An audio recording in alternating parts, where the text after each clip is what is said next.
pasé. Ok, este es el capítulo 4. Entonces, el bosquejo más detallado del capítulo 4 es este: andar en unidad. Ya lo mencioné, capítulo 4, versículos del 1 al 16, y lo subdividimos en dos secciones. Una, versículos del 1 al 6, es el llamado a la unidad de los miembros del cuerpo.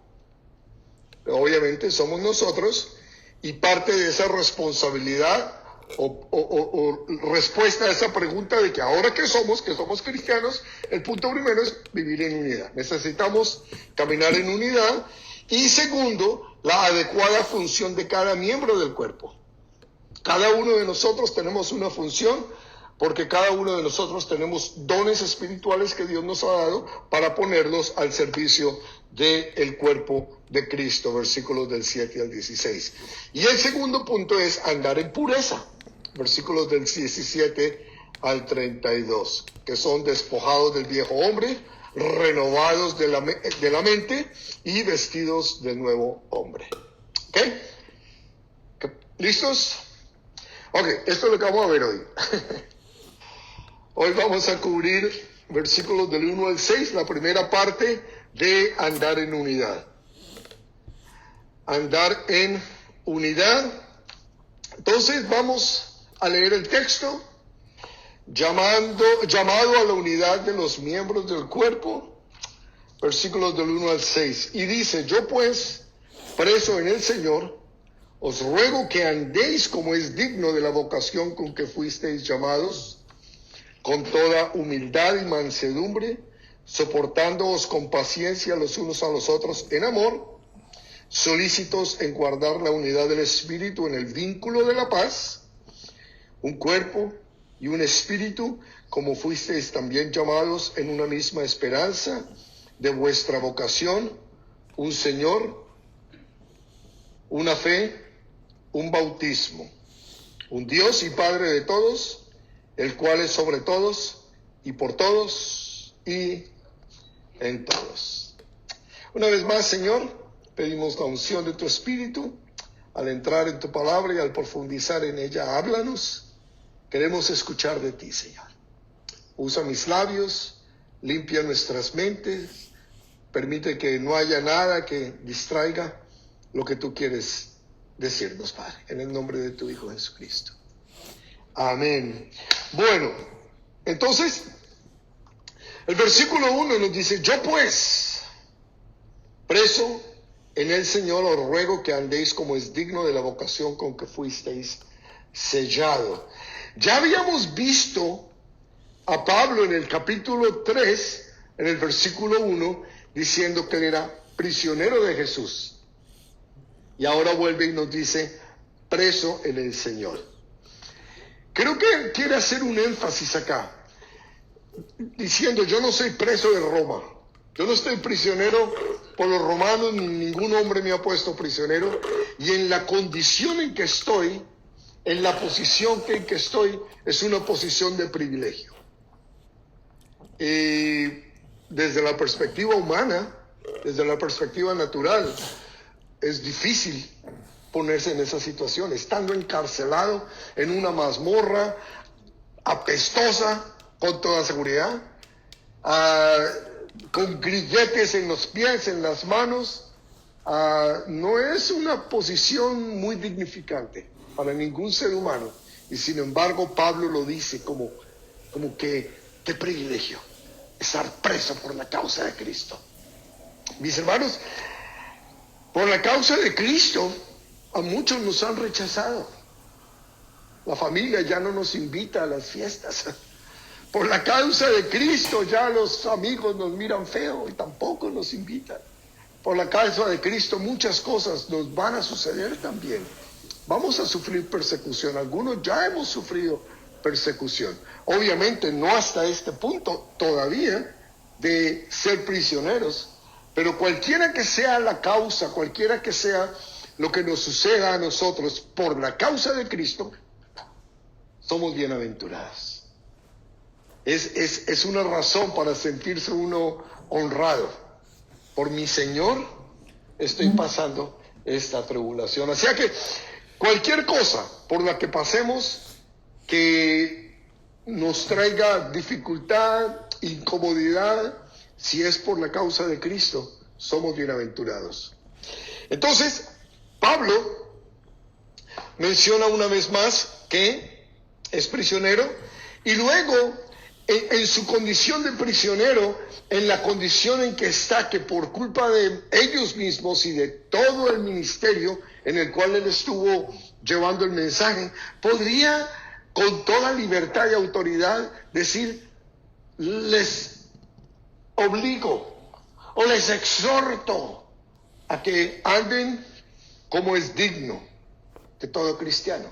Él tenía esa autoridad apostólica, pero no la usa. Simplemente dice, con todo amor y con toda la gracia del mismo Cristo que en él proclama, dice: os ruego, os pido, por favor, caminen como es digno de ser cristianos.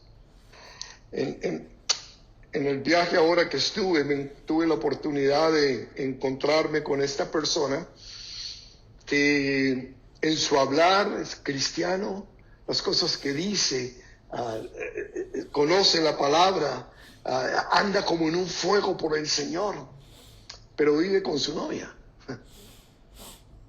Y entonces yo le dije: ¿sabes qué? No digas que eres cristiano, porque eres una vergüenza para la causa de Cristo. Hablas como cristiano y todo como cristiano, pero su testimonio es terrible. Cásate o déjala y di que eres cristiano, pero mientras que estés viviendo como estás, quédate calladito, no le digas nada a nadie. Y esa es la exhortación para cada uno de nosotros. Si no damos testimonio como cristianos, si no vivimos nuestra vida como cristianos dignos de lo que Cristo ha hecho por nosotros, mejor quedémonos callados.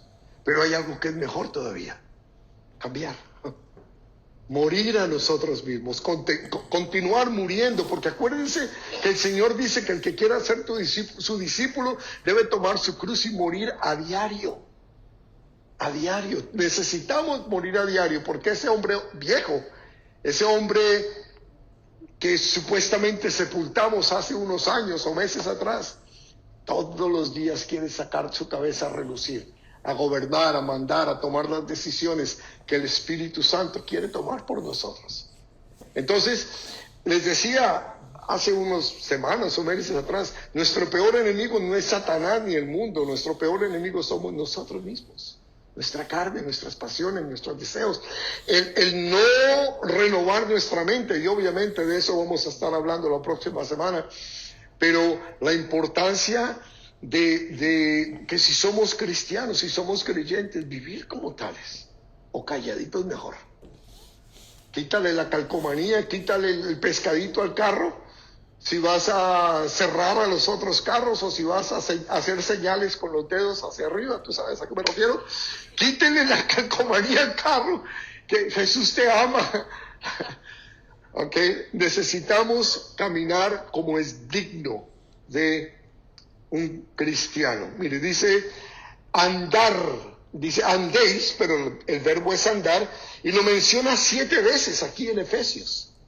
Quisiera que lo miráramos. Efesios 2 dice: en los cuales anduvisteis en otro tiempo siguiendo la corriente de este mundo, conforme al príncipe de la potestad del aire, el espíritu que ahora opera en los hijos de desobediencia.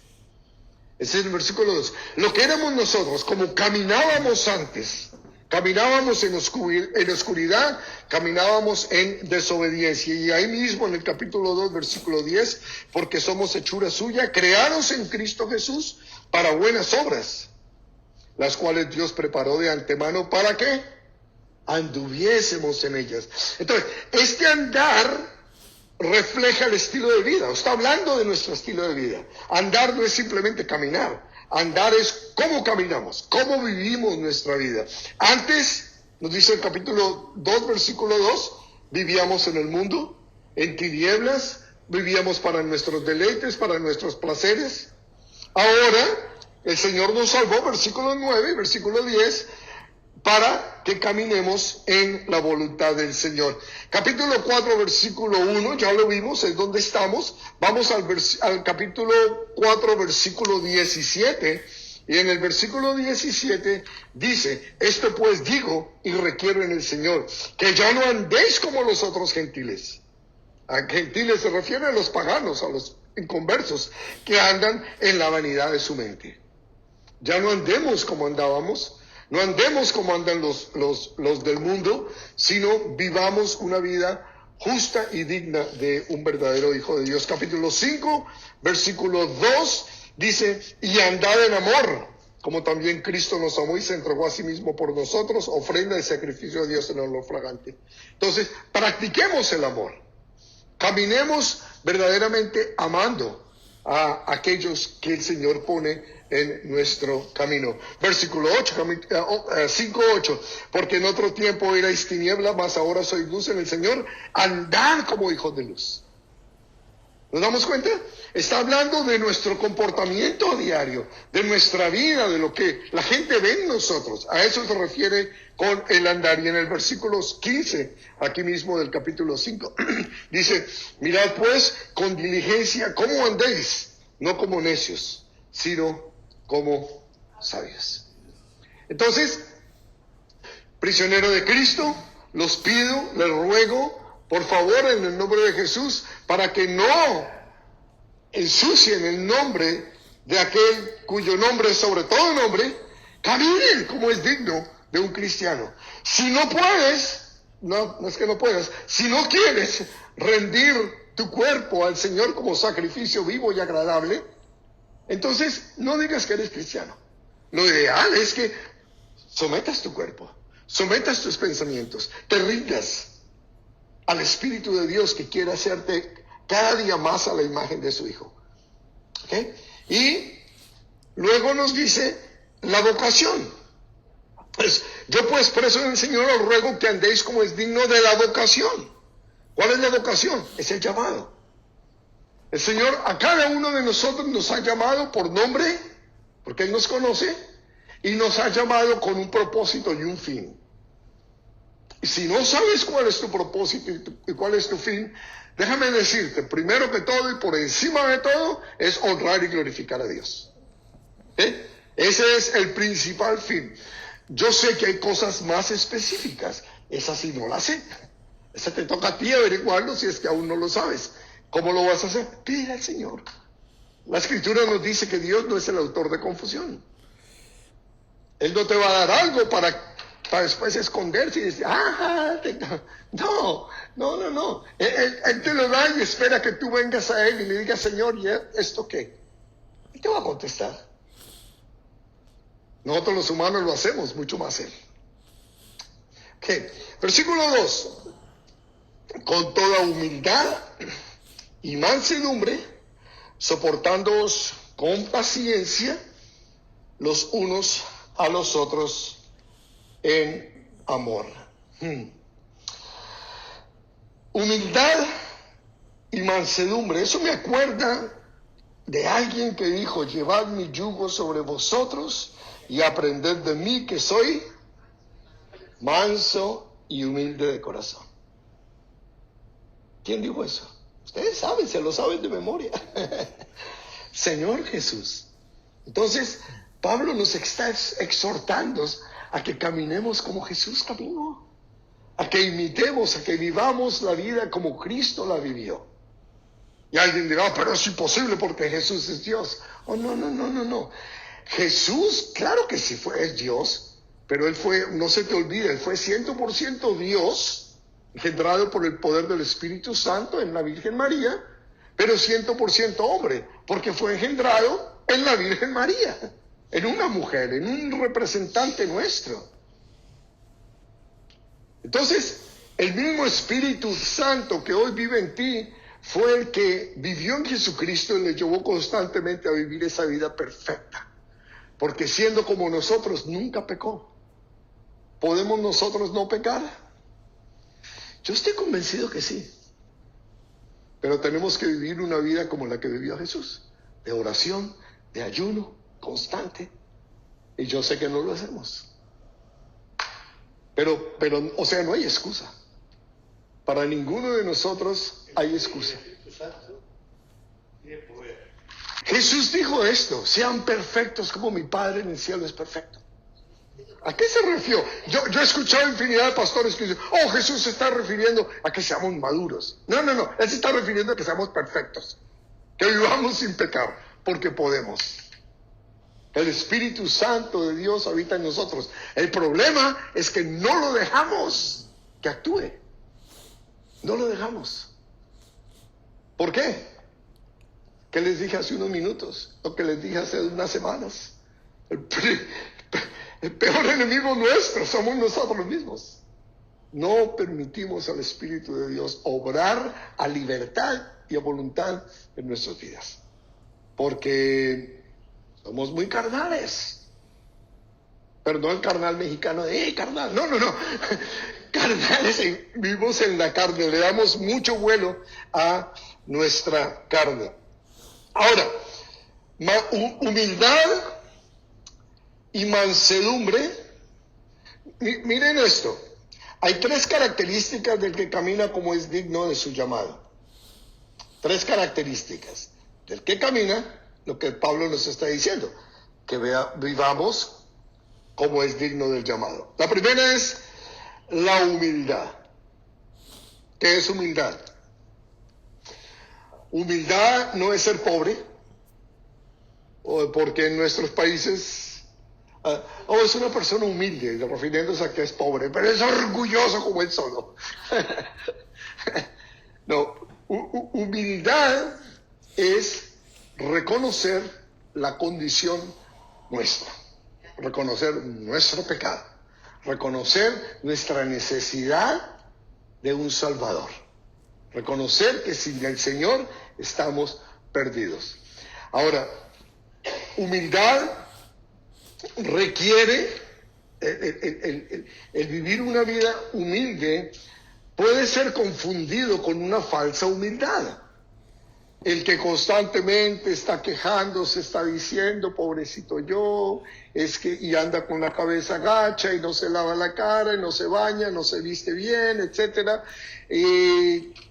Quiere demostrar una humildad, pero puede ser una falsa humildad, simplemente una expresión de un ego muy alto, tratando de disimularlo, lo disfraza de una falsa humildad. ¿Okay? No es a eso tampoco a lo que se está refiriendo. Humildad es lo que acabamos de ver. Jesús dijo que eres humilde. Siendo el creador del universo, el que dijo: hágase los cielos y las constelaciones, solamente con el poder de su palabra se hicieron. Él sí tenía de qué estar orgulloso. Y sin embargo, cuando se hizo hombre, no nació en un palacio de reyes, ni allá con los emperadores de Roma. Nació en un pesebre con los animales, y así vivió su vida, hasta el punto de, antes de morir, lavarle los pies apestosos a aquellos que eran sus seguidores, sus estudiantes, sus discípulos. Y para eso, mis hermanos, se necesita caminar uno y vivir en el Espíritu. Porque la parte más difícil de cualquier ser humano de subyugar es el ego, es la soberbia, es el orgullo. Ese es el pecado de Satanás. Ese es el pecado del enemigo. Y nosotros todos nacimos con ese pecado, la soberbia.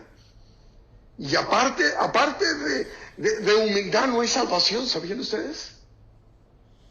Porque el soberbio y el orgulloso, él no acepta su condición de pecador. Y aparte de humildad, no puede haber salvación. Necesito ser humilde.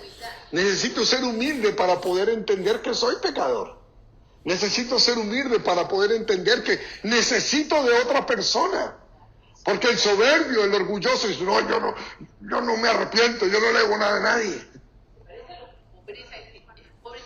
El pobre de espíritu, es correcto. Ese es el del Sermón del Monte. ¿Okay? Entonces, humildad. Cuidado con la falsa humildad. Mansedumbre.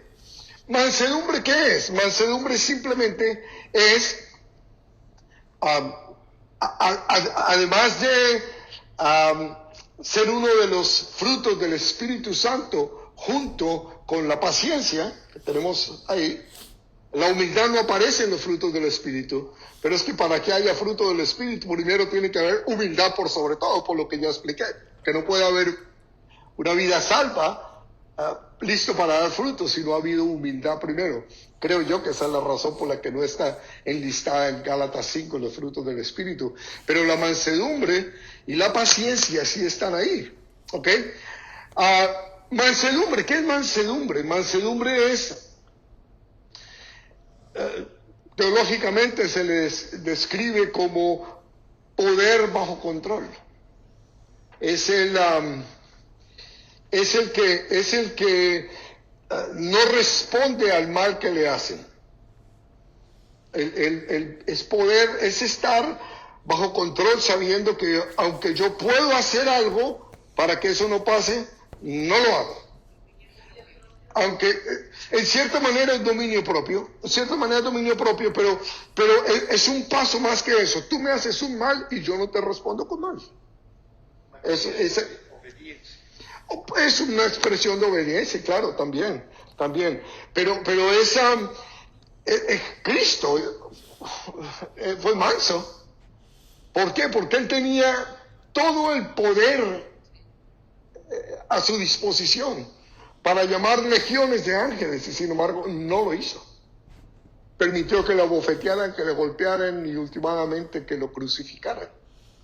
Entonces, eso es lo que el Señor pide de nosotros.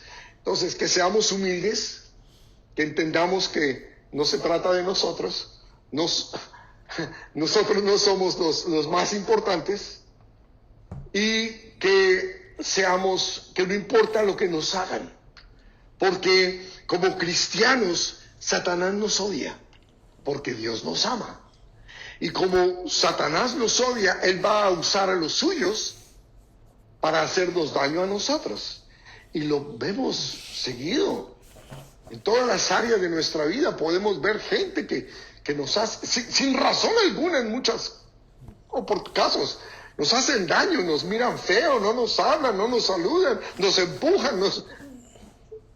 ¿Cómo respondemos a eso? Si respondemos haciéndole lo mismo, estamos actuando en la carne. Pero si pagamos mal con bien, entonces somos mansos. Ya en uno de estos meses les voy a compartir un poco sobre todos estos aspectos de la vida cristiana, y vamos a tocar ese también. Paciencia.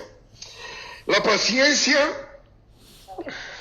la mejor manera para mí de expresar o de ilustrar lo que es la paciencia es con un paciente. Camilo, ¿de qué estás hablando? Un paciente de hospital. Hace 2 años yo fui paciente en un hospital, y es lo más denigrante que le pueda pasar a un ser humano, que le quiten la ropa y le pongan una vaina abierta atrás, en donde la gente ya no lo identifica por el nombre, sino por el de señor que tiene la nalga peludita, la señora que tiene el cráter. Es denigrante, y uno como paciente no puede hacer nada. Ahí viene la enfermera y lo chusa, y uno, ok, chúseme, tómese la pastilla. A las 3 de la mañana les prenden la luz a uno y uno no puede hacer. Esa es una muy buena descripción de lo que es ser paciente. Aguantar las cosas sin poder responder. Por eso es que se llama paciente, creo yo. La paciencia de un paciente. Y el Señor nos llama, y ese es otro de los frutos del Espíritu Santo. Ya mencionamos mansedumbre, mencionamos paciencia, y ahora más adelante vamos a mencionar otro. Pero en Gálatas 5 lo vimos, ya estudiamos Gálatas, y no quiero expandirme más porque pues ya lo vimos, pero es la importancia, o sea, las características del que camina como es digno del llamado. ¿Cuál es nuestro llamado como cristianos, como hijos de Dios? Representarlo a Él. Somos embajadores suyos. El Señor nos llamó a que fuéramos los embajadores de Él en el reino de la tierra, en este mundo caído. Y nos está diciendo, entonces, los requisitos para ser embajadores: ser humildes, ser mansos, ser pacientes. Y, como les decía, ahí aparece el otro: los unos a los otros en amor. Si se dan cuenta, no lo puse en la lista como un cuarto aspecto, sino envolví todo con el amor, refiriéndome una vez más a Gálatas 5, el fruto del Espíritu, no los frutos. El fruto singular del Espíritu, mencioné dos de ellos: paciencia y mansedumbre, y la humildad es obvia, porque sin ella, ya dijimos, no puede haber nada de lo otro. Vamos al versículo 3. Estamos haciendo buen tiempo. Versículo 3. Solícitos en guardar la unidad del Espíritu en el vínculo de la paz. Y aquí el otro que les mencioné, que iba también el fruto del Espíritu Santo, es la paz. La paz no es necesariamente la ausencia de conflicto. La paz es un estado de la vida de un cristiano. Cuando el Señor nos extiende el regalo de la salvación y nosotros lo recibimos, la paz se manifiesta en ese momento. Él viene a unir al hombre. Siendo el hombre, Él extiende un brazo y toma al hombre, y siendo el Dios, extiende el otro brazo y toma a Dios, y Él nos une al hombre con Dios. El único que puede hacer eso, nadie más, ni Buda, ni Confucio, ni Mahoma, solo Cristo, el hombre Dios, el Dios hombre. Y en ese momento establece la paz nuestra con Dios, porque Pablo nos lo dice en Romanos: somos enemigos de Dios, nacimos enemigos de Dios, porque aún siendo enemigos, Él murió por nosotros, siendo sus enemigos. Entonces, cuando nosotros aceptamos ese regalo y recibimos con nuestro brazo de la fe el regalo de la salvación, entonces inmediatamente venimos a estar en paz con Dios. Por medio de Cristo, ahora estamos en paz con Dios. Ya no hay enemistad entre Dios y los creyentes. Pero no solamente eso. Ahora estamos en paz con Dios, pero la paz de Dios ahora habita en nuestros corazones. Y como esa paz de Dios habita en nuestros corazones, podemos saber que estamos en comunión, en armonía y caminando con el Señor, y que nuestros pecados pasados, que eran los que podían quitarnos la paz, ya fueron sepultados en lo más profundo del océano. Y Jesús puso un aviso que dice ahí: prohibido pescar. Ya no podemos volver a ellos. Entonces estamos en paz con Dios y la paz de Dios está con nosotros. Pero hay algo que es lo que nos está llamando aquí a hacer: vivamos en paz con los demás. Y Pablo dice: procurar estar en paz siempre con los demás, en cuanto dependa de nosotros. Sabemos que no siempre vamos a poder estar en paz. Hay gente con la que definitivamente no se puede estar en paz. Pero cuando con las personas que podemos estar en paz, vivamos en paz.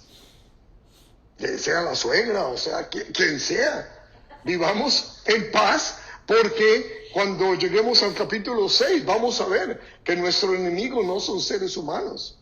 Nuestros enemigos, esas personas que quieren robarnos la paz, están siendo usadas por el enemigo. Ellas son víctimas. Y entonces nosotros, que ahora tenemos el poder de conocer y de entender, podemos actuar en la paz de Cristo hacia ellos. ¿Amén? Gálatas 3:28, ya lo vimos. La unidad del Espíritu es esta: porque en Cristo ya no hay judío ni griego, no hay esclavo ni libre, no hay varón ni mujer, porque todos vosotros sois uno en Cristo Jesús. Entonces, la unidad del Espíritu es eso. Ya nosotros, lo que nos une es el Espíritu, no lo externo. No nos une la raza, no nos une el estrato social, no nos une las cuentas bancarias, no nos une el color de la piel.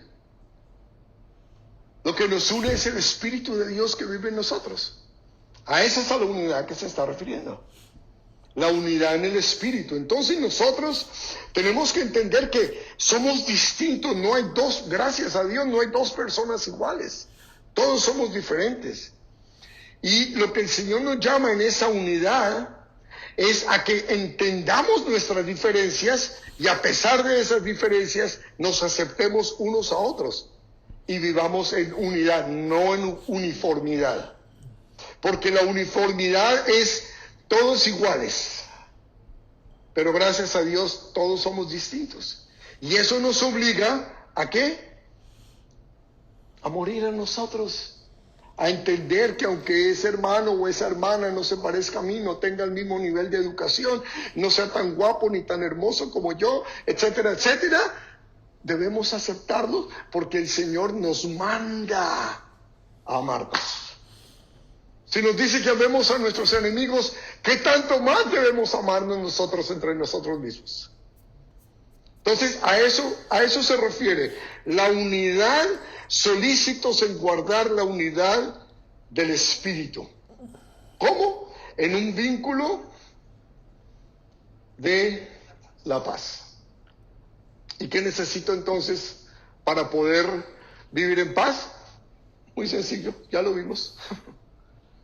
Si no hay humildad, si no hay mansedumbre, si no hay paciencia, o sea, si no hay amor, no puede haber paz.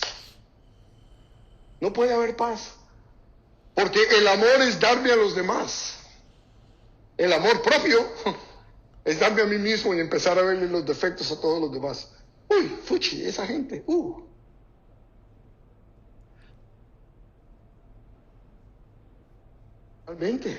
Totalmente. La paz proviene del Señor Jesucristo a través de su Espíritu Santo que nos da.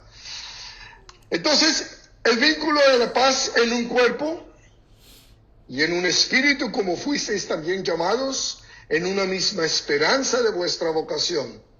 Un Señor, una fe, un bautismo y un Dios y Padre de todos, el cual es sobre todos y por todos y en todos.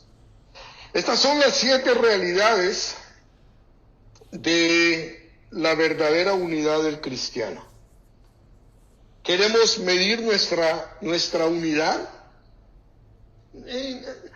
No lo podemos hacer mientras que no entendamos estas 7 realidades de las que Pablo nos está hablando. La primera de ellas es un cuerpo. Nosotros, como iglesia, somos un cuerpo. Ojo, con Cristo a la cabeza. No es el pastor, ni el maestro, ni es Cristo la cabeza. Y la cabeza es la que toma las decisiones, la cabeza es la que dirige, la cabeza es la que gobierna.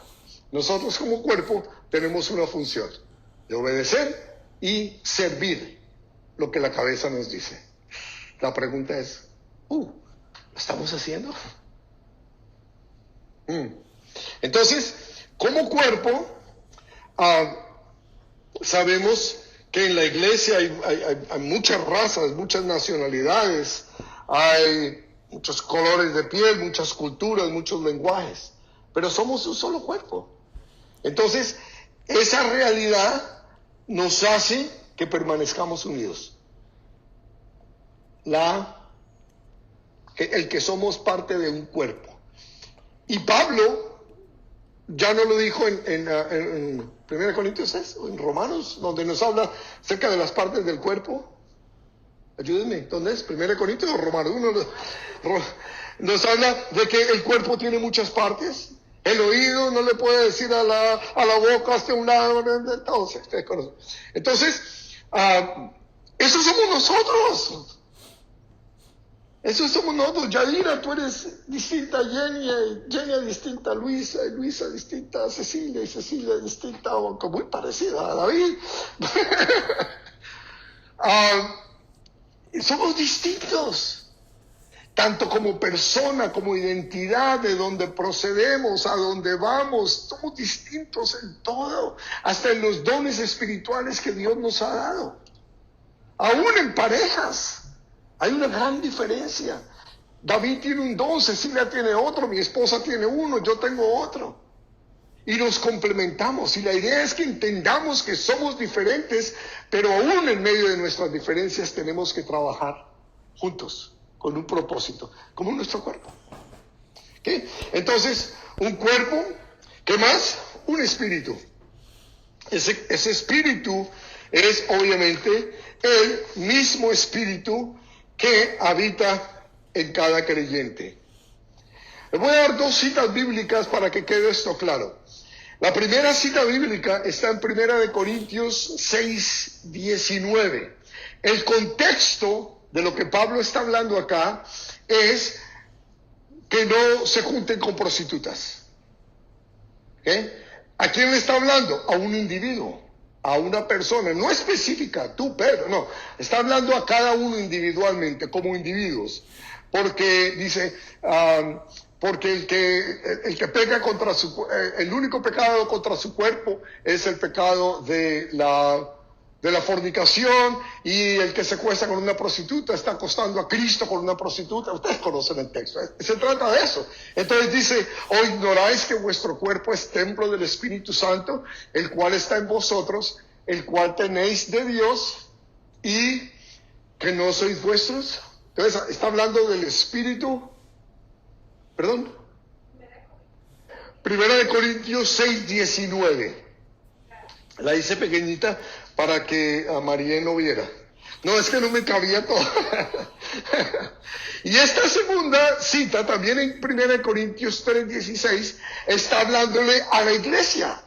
O sea, el contexto, los 2 contextos son distintos. Uno a una persona y otro a la iglesia. Y les dice, ¿no sabéis que sois templo de Dios y que el Espíritu de Dios mora en vosotros? Entonces, somos unidos, nos une en que somos un cuerpo, pero nos une también en el Espíritu Santo, que habita en ti, que habita en ti, que habita en ti, que habita en ti, pero que a la vez habita en todos. Somos una unidad. ¿Cómo puede pasar eso? No sé, Dios es Dios y Él puede hacer lo que quiera, y Él puede dividirse, pero y a la vez ser uno. Para Él no es problema nada de esto, que para nosotros nos volvería locos tratar de entenderlo. ¿Okay? Y el siguiente es una esperanza. Y somos muy poquitos los cristianos que tenemos 2 esperanzas. Yo tengo una ya. La esperanza en la que todos los creyentes vivimos. ¿Cuál es nuestra esperanza? Todos tenemos el mismo destino. No oigo. Amén. Todos tenemos el mismo destino. Todos tenemos la misma ilusión. ¿Cuál es esa ilusión? Estar con Cristo. Y ser como Cristo. Y estar en la gloria del Señor. Esa es la esperanza nuestra. Es más, Pablo, escribiéndole a Tito, se lo dice de una manera maravillosa. Tito 2:13. María, es para que escriba. Tito 2:13. Aguardando la esperanza bienaventurada y la manifestación gloriosa de nuestro gran Dios y Salvador Jesucristo. ¿Acaso no es esa nuestra esperanza? ¿Quién quiere vivir con la esperanza puesta en este mundo? Yo no entiendo a esos políticos que se matan y quieren luchar y hacer todo lo que sea por ser los líderes del basurero. Ser los líderes del basurero, ser los líderes de este mundo. No entiendo. Nuestra esperanza está puesta en el futuro, en un futuro glorioso, con Cristo, en Cristo, estando en la presencia de Él. Pero mientras tanto, estamos estudiándolo. Tenemos que caminar justo conforme a nuestro llamamiento, a lo que el Señor nos ha llamado. ¿Qué más entonces? Entonces, un cuerpo, un espíritu, el Espíritu de Dios, una esperanza, un anhelo, un deseo de que... ¿Cuántos de ustedes quisieran que el arrebatamiento ocurriera en este mismo instante, antes de que se terminara el servicio? Yo también. Ese es nuestro anhelo, esa es la esperanza bienaventurada del creyente, nuestro estar con el Señor. ¿Okay? Entonces eso nos use. Y hablando del Señor, un Señor. ¿Cuál Señor? Jesucristo. Hay muchos dioses. Miren el texto que está acá. 1 Corintios 8, versículos 5 y 6. Pues aunque haya algunos que se llamen dioses con D minúscula, sea en el cielo o en la tierra, y abre paréntesis, como hay muchos dioses y muchos señores, cierra paréntesis, para nosotros, sin embargo, solo hay un Dios, el Padre del cual proceden todas las cosas, y nosotros somos para Él, y un Señor, Jesucristo, por medio del cual son todas las cosas, y nosotros por medio de Él. Wow. Y ese es el Señor que nos une. Entonces nos une un cuerpo, el cuerpo de Cristo. Nosotros no somos la cabeza, somos miembros con funciones diferentes, con el mismo propósito, glorificar a la cabeza. Un espíritu que es el que nos vivifica, el que nos hace mover, el que nos hace vivir vidas santas, en donde gloriamos al Señor. Una esperanza, el porvenir, lo que viene, porque si está aquí presente no es esperanza. ¿Cierto? No puede ser esperanza algo que tengo acá, entonces es algo que viene, y un Señor, el Señor Jesucristo, nuestro Señor, nuestro Salvador, nuestro gran Dios. Una fe, ¿cuál es la fe? La fe cristiana, la fe cristiana. Ya vendrá un día, estoy pensando hacer un estudio acerca de la fe también. Hay diferentes fes, diferentes tipos de fe. Hay fe como don, hay fe salvadora, hay fe muerta, etcétera. Entonces, pero esta fe a la que se refiere acá es la fe que profesamos, el cristianismo. ¿Sí? Es el cristianismo, es una fe. Y miren lo que Pablo le escribe, lo que Judas escribe. Judas, el medio hermano del Señor, dice lo siguiente: me ha sido necesario escribiros, exhortándoos que contendáis ardientemente por la fe que ha sido una vez dada a los santos. Esa es la fe, la cual nos une. Nuestra fe en Cristo, nuestra fe en el cielo, nuestra fe en el Padre, nuestra fe en la esperanza de lo porvenir. Esa fe, la fe que nos salvó. Y también una de las 7 realidades de la verdadera unidad cristiana, junto con el cuerpo, el espíritu, la esperanza, el Señor, la fe, es un bautizo. Nosotros sabemos que hay varios tipos de bautizos. Esto lo hemos visto varias veces. Está el bautismo del Espíritu Santo, está el bautismo en agua, está el bautismo de Moisés, hay muchos bautizos. Pero yo estoy casi convencido, podría meter mis manos al fuego, de creer que el bautismo al cual Pablo se está refiriendo acá es el mismo al cual se refiere él en 1 Corintios 12:13. Porque por un solo espíritu fuimos todos bautizados en un cuerpo. ¿A qué se refiere? El bautismo en la fe, en el cuerpo de Cristo. A ver, ¿qué es lo que está diciendo Pablo acá? Supongamos que Yadira en este momento acepta al Señor, dice: Señor, confieso que soy pecadora, te recibo como mi Señor y mi Salvador.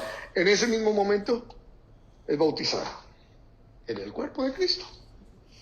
Aunque no haya ido a las aguas bautismales, al mar o a donde sea que se bautizan, aunque no haya habido el bautismo de agua y aunque no haya habido necesariamente el bautismo en el Espíritu, que es el que nos da poder, ese bautismo, ese identificarnos con el cuerpo de Cristo es un bautizo. Yo creo que ese es el bautizo que se está refiriendo Pablo. Después de buscar por muchos lados y tratar de entender, llegué a esa conclusión y ustedes tienen derecho a equivocarse, si quieren. No, creo que es que no veo que esté hablando de otro bautizo. No creo que esté hablando del bautismo de agua, porque ¿qué de los creyentes que no se han bautizado todavía? Los que se acabaron, sí.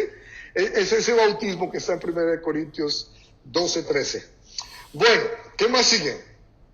Dijimos que eran 7, ¿no? Cuerpo, un espíritu, una esperanza, 3, un Señor, 4, una fe, 5, un bautismo, 6, y, se me olvidaba esto. No se me olvidaba nada, ¿cierto? Un Dios y Padre de todos, el cual es sobre todos y por todos y en todos. Y aquí tengo que hacer una aclaración. Yo sé que ustedes todos saben, pero esto está siendo grabado y va a ser publicado en YouTube y muchas personas lo van a escuchar, y para evitar confusiones necesito hacer una aclaración. Cuando habla de todos, no se refiere a todos. Cuando habla de todos se está refiriendo a la iglesia. Un Dios y Padre de todos los que son parte del cuerpo, los que estamos caminando en la unidad del Espíritu. ¿Ok? Entonces, por eso agrego esta cita bíblica de Juan capítulo 1, versículos 12 y 13, en donde dice: mas a todos los que le recibieron, ¿quiénes lee? Jesús. A todos los que recibieron a Jesús, al Verbo, a los que creen en su nombre, hay dos condiciones: recibir y creer. Porque los demonios creen, pero no reciben. Santiago nos dice, los demonios creen. Entonces, a todos los que le recibieron y a los que creen en su nombre, les dio poder, autoridad, potestad de ser hechos hijos de Dios. Los cuales no son engendrados de sangre ni de voluntad de carne, ni de voluntad de varón, sino de Dios. O sea, no es un hombre, no es nacimiento de hombre, no es nacimiento humano, sino el nacimiento que Dios nos ha dado a los creyentes por medio del poder de su Espíritu Santo. Esos son los todos. Quería hacer esa aclaración porque creía que era necesario. ¿Perdón? El resto son criaturas, es correcto. Y algunos son hijos de su padre el diablo, como dijo Jesús. Jesús no dijo, yo no dije, Jesús lo dijo. Bueno, entonces dice un Dios y Padre de todos, el cual es sobre todos. O sea que Él es supremo. Él es soberano, Él es Dios, Él hace lo que quiera y Él no pide consejo de nadie, ni recibe órdenes de nadie. Él es Dios, Él es soberano y está sobre todos y cada uno de nosotros. Y nos dice, por todos. O sea, Él no hace acepción de personas. El cual es sobre todos y por todos. Él está por todos. Y mire la cantidad de citas bíblicas que hablan de que Dios no hace acepción de personas. O sea que Dios no dice, como esta es bonita, entonces me voy con esta. O como este tiene dinero, este puede diezmar más que el otro, como hacen algunos pastores. No, Él no hace una acepción de personas. Él ve seres humanos. Él ve almas perdidas o almas salvas. Y Hechos 10:34, Romanos 2:11, Gálatas 2:6, Efesios 6:9. Creo que es bastante enfático la palabra donde nos muestra que Dios nos mira a todos exactamente igual. Es el único lugar en donde todos nos vemos exactamente igual. El pordiosero, el que vende frutas a la salida de la autopista, o el magnate que está en Wall Street. Delante del Señor todos somos mirados con el mismo rasero. Y en todos, Él a cada uno de nosotros nos da la misma porción del Espíritu Santo. Les hago una pregunta. El día que tú naciste de nuevo, ¿qué porcentaje del Espíritu Santo recibiste? Todo. 100%. ¿Te dejó 5% para más tarde? No, recibiste todo el Espíritu Santo. Y ese Espíritu Santo hoy radica y vive en cada uno de nosotros y es quien nos lleva a caminar conforme a la voluntad de nuestro Padre amado. Así que ese es el llamado que tenemos cada uno de nosotros como miembros del cuerpo, de caminar en santidad, honrando y glorificando a nuestro Dios y Padre. Sí. Ya iba a entrar en la oración. A ver. hablar con el Señor un ratito, 2, 3 minutitos cada uno.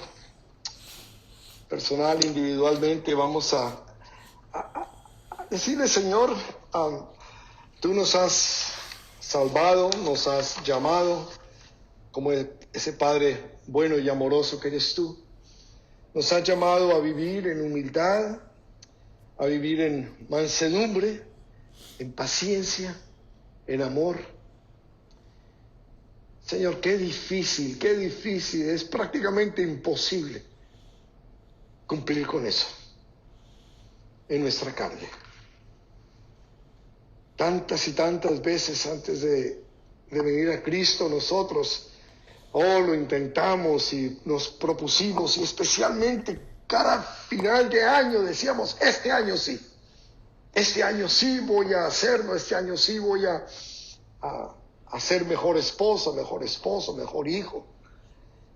Todo para que a la semana siguiente ya hubiéramos fracasado y nos sintiéramos culpables.